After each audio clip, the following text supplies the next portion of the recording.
ಮಹದೇವಪುರ ಕ್ಷೇತ್ರದಲ್ಲಿ ಬೀದಿ ಬದಿ ವ್ಯಾಪಾರಿಗಳಿಗೆ ಅಧಿಕಾರಿಗಳಿಂದ ಕಿರುಕುಳ ಮುಂದುವರಿದರೆ ಉಗ್ರವಾದ ಕಾನೂನು ಹೋರಾಟ ನಡೆಸಲಾಗುವುದು ಎಂದು ಜೈ ಭೀಮ್ ಅಖಿಲ ಭಾರತ ಕ್ರಿಯಾ ಸಮಿತಿಯ ರಾಷ್ಟ್ರೀಯ ಅಧ್ಯಕ್ಷ ಪಿಆರ್ ಮುನಿರಾಜ್ ಎಚ್ಚರಿಕೆ ನೀಡಿದ್ದಾರೆ. ಮಹದೇವಪುರ ಕ್ಷೇತ್ರದ ಕನ್ನಮಂಗಲ ಬೇವಿನಮರ ಕಾಲೋನಿ ಹಾಗೂ ಸೀಗೆಹಳ್ಳಿ ಸಂದೀಪ್ ವಿಹಾರ್ ಬಳಿ ಹಮ್ಮಿಕೊಳ್ಳಲಾಗಿದ್ದ ಕಾರ್ಯಕ್ರಮದಲ್ಲಿ ಮಾತನಾಡಿದ ಅವರು, ಭಾರತೀಯ ಶ್ರೀಶಕ್ತಿ ಸಂಘಟನಾ ಟ್ರಸ್ಟ್ ರಾಜ್ಯಾಧ್ಯಕ್ಷೆ ಎಸ್ ಭಾಗ್ಯ ಅವರ ನೇತೃತ್ವದಲ್ಲಿ ಬೀದಿ ಬದಿ ವ್ಯಾಪಾರಿಗಳ ಘಟಕದ ನಾಮಫಲಕವನ್ನ ಉದ್ಘಾಟಿಸಲಾಯಿತು. ಈ ಸಂದರ್ಭದಲ್ಲಿ ಮಾತನಾಡಿದ ಮುನಿರಾಜ್ ಅವರು, ಅಧಿಕಾರಿಗಳು ನಿರಂತರವಾಗಿ ಬಡವರಿಗೆ ತೊಂದರೆ ನೀಡುತ್ತಿದ್ದಾರೆ. ರಸ್ತೆ ಬದಿಯಲ್ಲಿ ವ್ಯಾಪಾರ ಮಾಡಿಕೊಂಡು ಜೀವನ ಸಾಗಿಸುವ ಬಡವರ ಪರ ಕೆಲಸ ಮಾಡುವ ಬದಲು ಅವರಿಗೆ ಕಿರುಕುಳ ನೀಡುತ್ತಿರುವುದು ಖಂಡನೀಯ ಎಂದು ಕಿಡಿಕಾರಿದ್ದಾರೆ. ಟ್ರಸ್ಟ್ ರಾಜ್ಯಾಧ್ಯಕ್ಷೆ ಎಸ್ ಭಾಗ್ಯ ಮಾತನಾಡಿ, ನಮ್ಮ ಸಂಘಟನೆಯು ಬಡವರು ಮತ್ತು ನೊಂದವರ ಪರವಾಗಿ ಶ್ರಮಿಸುತ್ತಿದ್ದು ವ್ಯಾಪಾರಿಗಳ ಹಿತರಕ್ಷಣೆಗಾಗಿ ಸದಾ ಕೆಲಸ ಮಾಡಲಿದೆ ಎಂದು ಭರವಸೆ ನೀಡಿದ್ದಾರೆ. ಈ ಕಾರ್ಯಕ್ರಮದಲ್ಲಿ ಜೈ ಭೀಮ್ ಅಖಿಲ ಭಾರತ ಕ್ರಿಯಾ ಸಮಿತಿಯ ಕಾರ್ಮಿಕ ಘಟಕದ ರಾಜ್ಯಾಧ್ಯಕ್ಷ ದ್ರಾವಿಡ ಸರ್ವನ್ ಸೇರಿದಂತೆ ಸ್ಥಳೀಯ ಬೀದಿ ಬದಿ ವ್ಯಾಪಾರಿಗಳು ಹಾಗೂ ಸಂಘಟನೆಯ ಪದಾಧಿಕಾರಿಗಳು ಭಾಗವಹಿಸಿದ್ದರು.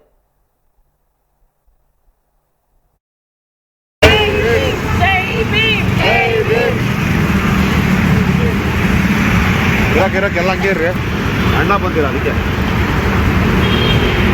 ನಾವು ಶರಣಣ್ಣ ನಾವು ಬೀದಿ ವ್ಯಾಪಾರಿಗಳ ಹೋರಾಟಕ್ಕೆ ಬೀದಿ ವ್ಯಾಪಾರಿಗಳ ಹೋರಾಟಕ್ಕೆ ಬೀದಿ ವ್ಯಾಪಾರಿಗಳ ಹೋರಾಟಕ್ಕೆ ಬೇಕೇ ಬೇಕು ಹಾಗೆ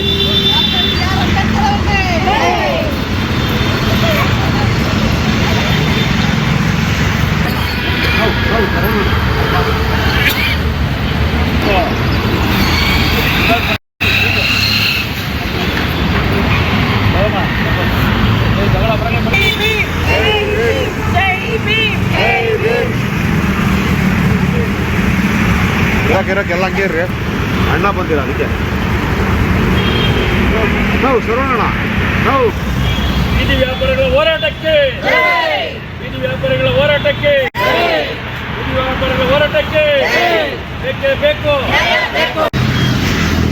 ಇವತ್ತು ನಮ್ಮ ಭಾರತೀಯ ಶ್ರೀಶಕ್ತಿಯ ರಾಜ್ಯಾಧ್ಯಕ್ಷರಾದ ಭಾಗ್ಯ ಮೇಡಮ್ ಅವರು ಇವತ್ತು ಬೀದಿ ವ್ಯಾಪಾರಿಗಳ ಪರವಾಗಿ ಒಳ್ಳೆ ಕೆಲಸ ಮಾಡ್ತಾ ಇದ್ದಾರೆ. ಈ ಒಂದು ವಿಚಾರದಲ್ಲಿ ನಮ್ಮ ಜೈ ಭೀಮ್ ಅಖಿಲ ಭಾರತ ದಲಿತ ಕ್ರಿಯಾ ಸಮಿತಿ ಅವರ ಬೆನ್ನಿಗಿರ್ತದೆ. ಯಾವುದೇ ಕಾರಣಕ್ಕೂ ಅಧಿಕಾರಿಗಳಾಗಲಿ ಬೇರೆಯವರಾಗಲಿ ಈ ವ್ಯವಸ್ಥಿತವಾದಂತೆ ಪಾಪ ಅವರು ಬೀದಿ ವ್ಯಾಪಾರಿಗಳು ತೊಂದರೆ ಕೊಟ್ಟರೆ, ಒಂದು ವೇಳೆ ನಾವು ತೊಂದರೆ ಕೊಟ್ಟಿದ್ದಾದಲ್ಲಿ ಮುಂದಿನ ದಿನಗಳ ನಿಮ್ಮಿರುದವಾಗಿ ನಾವು ಉಗ್ರವಾದ ಹೋರಾಟ ಮಾಡಬೇಕಂತದೆಂಬ ಎಚ್ಚರಿಕೆಯನ್ನು ಇವತ್ತು ಕೊಡ್ತಾ ಇದ್ದೀವಿ.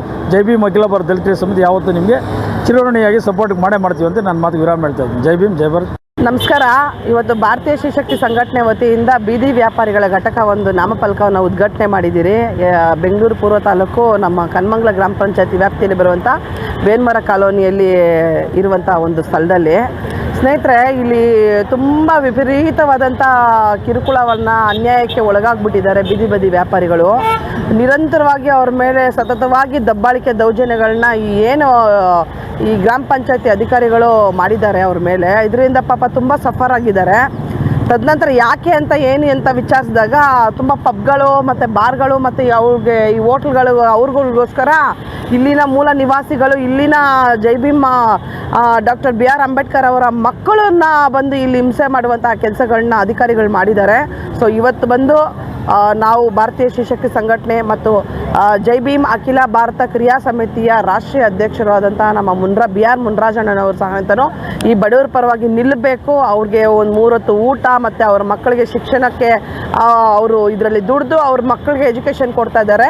ಸೊ ಈ ಒಂದು ವಿಚಾರಕ್ಕೆ ಈ ಅನ್ಯಾಯಕ್ಕೆ ಒಳಗಾಗಿರುವಂಥ ಬಡವರ ಪರ ನಾವೆಲ್ಲ ಧ್ವನಿಯಾಗಿ ನಿಂತ್ಕೊಬೇಕು, ಅವ್ರಿಗೆ ರಕ್ಷಣೆಯಾಗಿ ನಿಂತಿರಬೇಕು ಅಂತ ಹೇಳ್ತಾ ನಾವೆಲ್ಲರೂ ಸೇರಿ ಆ ಬಡವರ ಪರವಾಗಿ ನಿಂತಿದ್ದೀರಿ. ದಯವಿಟ್ಟು ನಮ್ಮ ಕ್ಷೇತ್ರದ MLAಗಳು, ಹಾಲಿ ಮತ್ತು ಮಾಜಿ MLAಗಳು ಕೂಡ ಒಂದೇ ಒಂದು ಕಳೆಯ ವಿನಂತಿ, ದಯವಿಟ್ಟು ಅವರು ಹೊಟ್ಟೆ ಮೇಲೆ ಹೊಡೆಯುವಂಥ ಕೆಲಸಗಳನ್ನ ಮಾಡ್ತಾರಂಥ ಅಧಿಕಾರಿಗಳನ್ನ ಕೆಲಸಗಳಿಂದ ತೆರವುಗೊಳಿಸಿ ಇವ್ರಿಗೆ ಸೂಕ್ತದ ರಕ್ಷಣೆ ಕೊಡಬೇಕಂತ ತಮ್ಮಲ್ಲಿ ಕಳೆಯಾಗಿ ವಿನಂತಿ ಮಾಡ್ಕೊತಾ ಇದ್ದೀನಿ. ಹಾಗೆ